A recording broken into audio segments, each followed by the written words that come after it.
Les avocats de Laura Smet, David Hallyday et Laetitia Hallyday auront-ils besoin de se déplacer au tribunal de grande instance de Nanterre pour le prochain rendez-vous judiciaire dans l'affaire de l'héritage de Johnny programmé le 30 novembre ?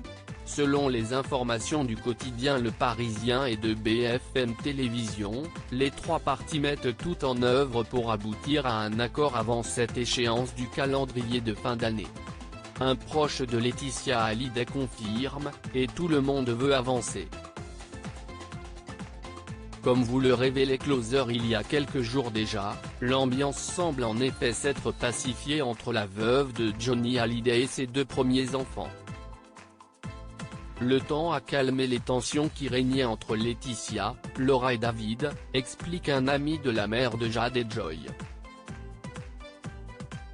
Cet été, leurs avocats respectifs ont entamé des discussions pour désamorcer la question de l'héritage du taulier. S'ils trouvent un accord définitif, le tribunal de grande instance de Nanterre n'aura plus à se prononcer sur sa compétence à juger cette affaire. L'ensemble de la procédure judiciaire prendrait fin avec effet immédiat même si Laetitia Hallyday, Laura Smet et David Hallyday devront sceller leur accord devant un juge pour lui donner une valeur légale. Les demandes de David et Laura. Si les avocats des trois parties ont refusé de communiquer sur leurs échanges, des informations ont filtré sur les demandes de David et Laura transmises à leur belle-mère. L'actrice de 34 ans aimerait récupérer la villa à Savannah de Marne-la-Coquette, où son père est mort le 5 décembre 2017. Son prix est estimé entre 20 et 30 millions d'euros. Laura Smet souhaiterait toucher un pourcentage sur l'exploitation future de l'image de Johnny et remettre la main sur quelques objets personnels de son père auxquels elle tient beaucoup.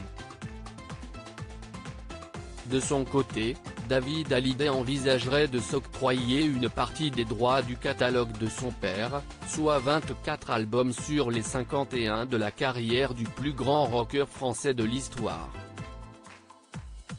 Ce sont ceux auxquels il tient et a collaboré comme l'inoubliable 100%, sorti en 1999. L'aîné de Johnny empocherait ainsi les droits que touchait son père de son vivant en qualité d'interprète, de compositeur ou de producteur.